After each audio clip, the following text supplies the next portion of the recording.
We will talk about how to quantify the acid strength. Sometimes in a reaction, we are unable to decide whether a particular species will act as an acid or a base. For example, if you dissolve ammonia in water, okay, so there are two possibilities. One, wherein water takes its protons, take the proton from ammonia, and we are getting an ion.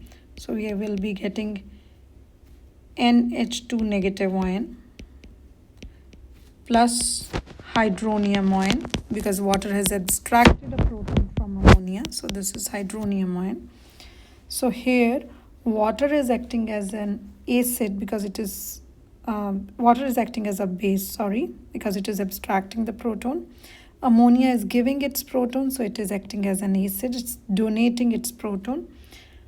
Amide ion is the conjugate base of ammonia, and hydronium ion is the conjugate acid of water. Okay, so water and hydronium ion are conjugate acid base pairs. Similarly, ammonia and amide ion, they are the conjugate acid base pairs. The other possibility is that ammonia plus water, just a moment,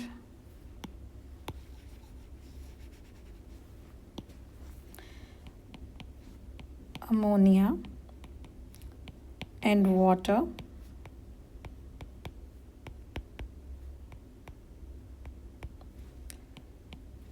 so these lone pairs, they abstract this proton, electrons are pushed onto oxygen, and what we can anticipate is as a product is the ammonium ion plus hydroxide ion. So here water is acting as an acid, it is giving its proton. Ammonia is acting as a base.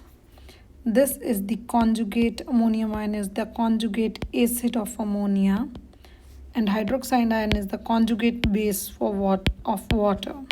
Okay, so now these are the two scenarios when these two species interact. Now which of them is more feasible, or which of them is the actual reaction? So to predict that, there are two ways. One is to look into their pKa values, which is a kind of a scale, a yardstick to measure the acid strength.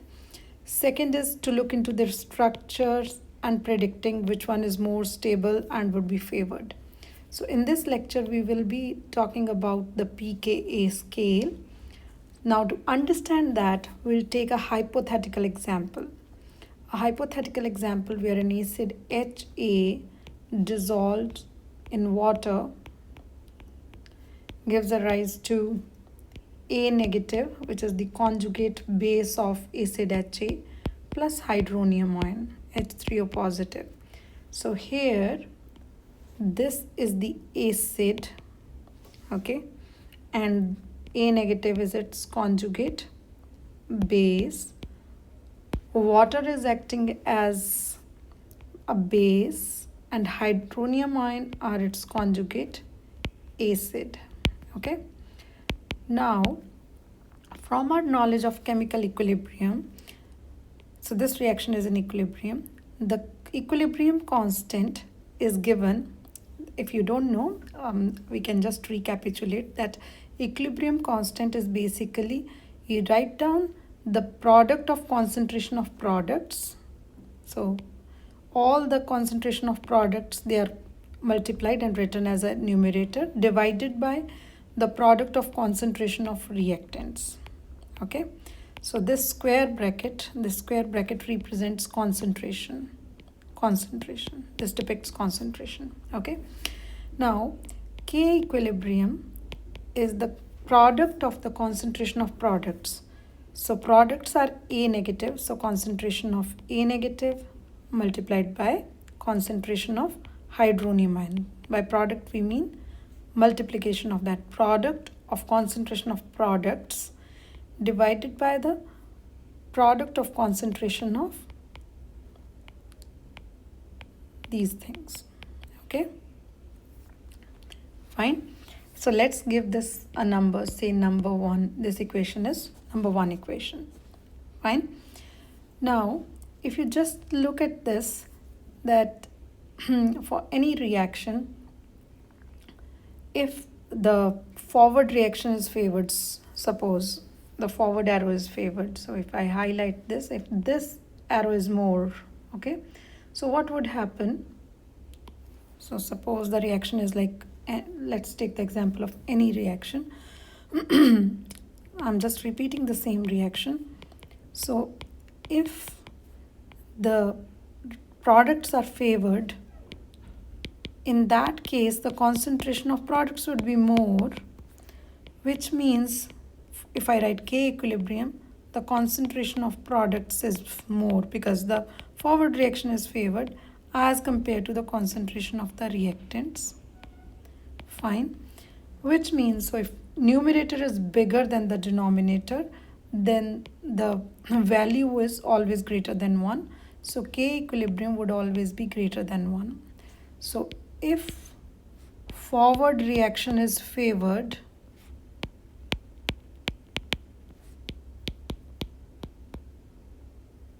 then equilibrium constant is greater than 1. On the contrary, if backward reaction is favored, it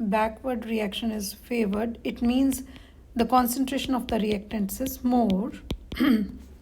So K equilibrium would be the concentration of products is less as compared to the concentration of the reactants.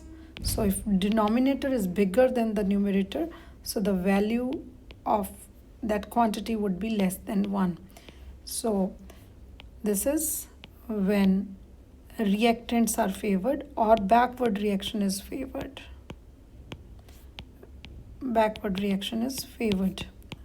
Fine. So this is something which you should understand, okay? And it's not difficult. It's just simple mathematics. If numerator is bigger than the denominator, then the value is greater than 1 or greater than or equal to. If they are equal, then it's 1. So if it is, if the denominator is bigger, then that value would be less than 1. Now let's go back to equation 1, which is here. So if you look at this reaction, most of the time in such reactions, the water is present in excess.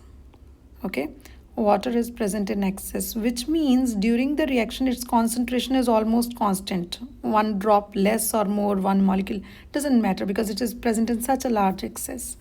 So if I write this equation, K equilibrium, let's copy this and take this there. Okay, so I can write it as K equilibrium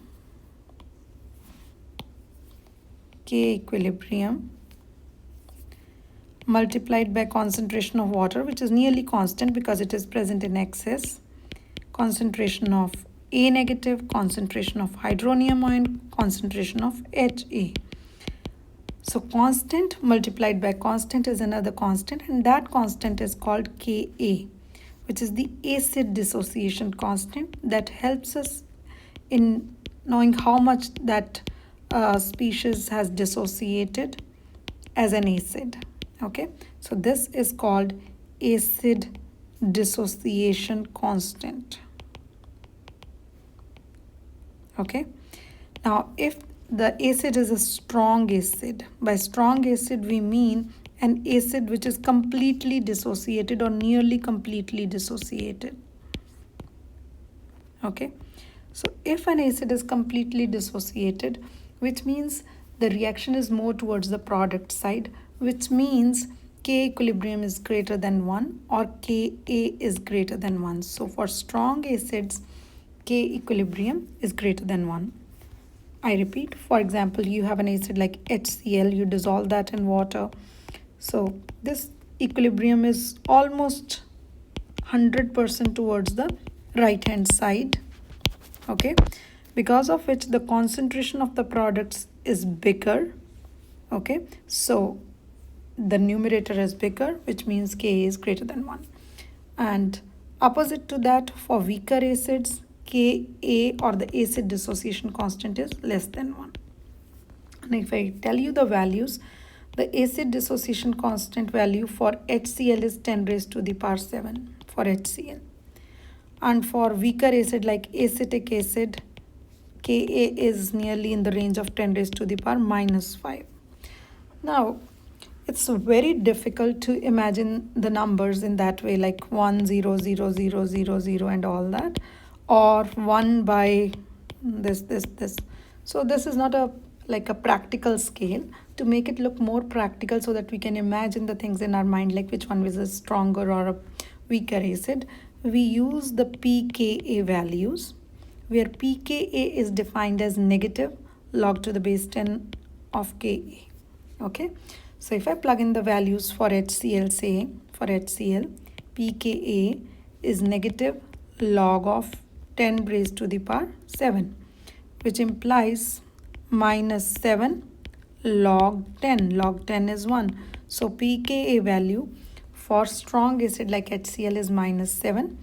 Now if I use that for acetic acid, the pKa value is negative log of, say, 10 raised to the power minus 5. This is roughly. So pKa would be equals to minus and then minus 5, which becomes 5. Log 10 is 1. So pKa is in the range of 5. So for strong acids, the pKa's are less than 1, implies strong acid. Okay, for moderately strong acids, it is in the range of 1 to 3. For weaker acids, it is in the higher values are there for pKa. So bigger value of pKa means weaker acid, whilst negative value of pKa means a stronger acid. This is how we quantify, and we can predict which of the two species participating in a reaction will act as an acid. So the one with the smaller value of pKa will act as an acid, one with a bigger value of pKa will act as a base. Thank you.